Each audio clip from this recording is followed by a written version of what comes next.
বন্ধুরা, আমাদের এগ্রিকালচার বুক চ্যানেলে সবাইকে স্বাগত। দেখুন, আলু চাষ নিয়ে সবাইকার নানা রকমের মতবিরোধ রয়েছে। কেউ চাচ্ছে অতিরিক্ত ফলন ফলাতে, আবার কেউ বলছে যাতে গাছে না ধসা না লাগে। তার জন্য আমরা কি করব বলুন তো, যে আলু গাছে যখনই 30 দিন পেরিয়ে যাবে না, তারপর থেকে আমরা যে কন্ট্যাক্ট ফাঙ্গিসাইড আছে, সেটা কন্ট্যাক্ট ফাঙ্গিসাইডের সাথে সাথে আমরা সিস্টেমিক ফাঙ্গিসাইডও ব্যবহার করব। দেখুন, গাছের গোড়ার উপরের পাতাগুলো ঠিক থাকলেও নিচের পাতাগুলো কিন্তু অনেক সময় হলুদ হয়ে যায়, যে কারণে আমরা বুঝতে পারি না আমরা তখন কি ফাঙ্গিসাইড ব্যবহার করব। তার জন্য আমি বলবো যে আপনারা সিস্টেমিক ফাঙ্গিসাইড ব্যবহার করুন, হয় ইন্ডেক্স, না হলে অ্যাক্রোবেট, না হলে আপনি অ্যাজোস্টামিন, ডাইফেনকোনাজল। এগুলো ব্যবহার করলে কি বলুন তো, গাছের যে গোড়ার পাতাগুলো যে হলুদ হচ্ছে না, এই সমস্যাটা কিন্তু হবে না। আর যদিও গাছের গোড়ার পাতা হলুদ হলে সেটা কিন্তু তেমন বড় কোনো রোগ নয়, এটা নিয়ে কিন্তু বেশি চিন্তাভাবনা করার প্রয়োজন নেই। এগুলো কিন্তু সাময়িক রোগ, এগুলো কিন্তু আপনার খুব ওই ম্যানকোজে বা আপনার মেটালেক্স ওই সব পাতাগুলো ব্যবহার করলে কিন্তু এইসব সমস্যার সমাধান হয়ে যাবে।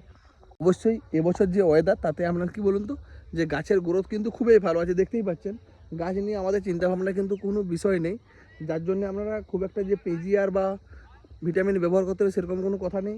নর্মালি যেসব পিজিআর ব্যবহার করলে হিউমিক টাইপের যেগুলো গাছের শিকড় বাড়ে বা টিউবার গঠন হয়, সেই সব পিজিআর ব্যবহার করুন, তাতে কিন্তু কাজ খুব ভালো হবে।